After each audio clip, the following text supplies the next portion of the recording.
డిప్లొమాకి రానికి main reason ఏంటిదంటే మేము టెక్నికల్గా అన్ని నేర్చుకుంటాం, ఇంజనీరింగ్ సబ్జెక్ట్స్ నేర్చుకుంటాం అనేసి.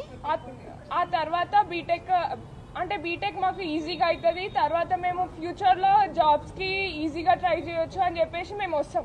అట్లా అని చెప్పేసి మేము ఇప్పుడు ఈ లాటరల్ ఎంట్రీ ఆప్షన్ అనేది మొత్తానికే తొలగేసినారు.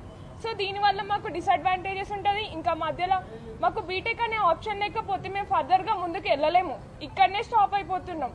సో దీనివల్ల డిప్లొమా చదువుతున్న ప్రతి ఒక్కరూ బాధనే ఫేస్ చేస్తున్నారు తప్ప వాళ్ళకి ఇంకా నెక్స్ట్ ఏం చేయాలనో అర్థం కావట్లేదు.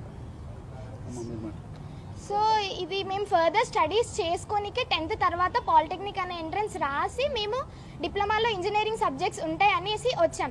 సో మాకు ప్లానింగ్ ఏంటంటే బీటెక్ చేసి ఫర్దర్ ఎడ్యుకేషన్ తీసుకొని బీటెక్లో చేయాలి అనేసి మాకుంది. ఇంజనీరింగ్ ఫీల్డ్లో మేము వెళ్ళాలి అనేది ఉంది. కానీ జియో నెంబర్ 97 ఏం చెప్తుందంటే మాకు స్కిల్డ్ లేబర్స్గా చేస్తాము అనేసి అంటుంది. కానీ పాలిటెక్నిక్ ఇంజనీరింగ్ సబ్జెక్ట్స్కి లేబర్స్తోని అనేది అసలు ఏం సంబంధం లేదు. మేము ఫర్దర్ ఎడ్యుకేషన్కి వెళ్ళడానికే మేము పాలిటెక్నిక్ వచ్చాము.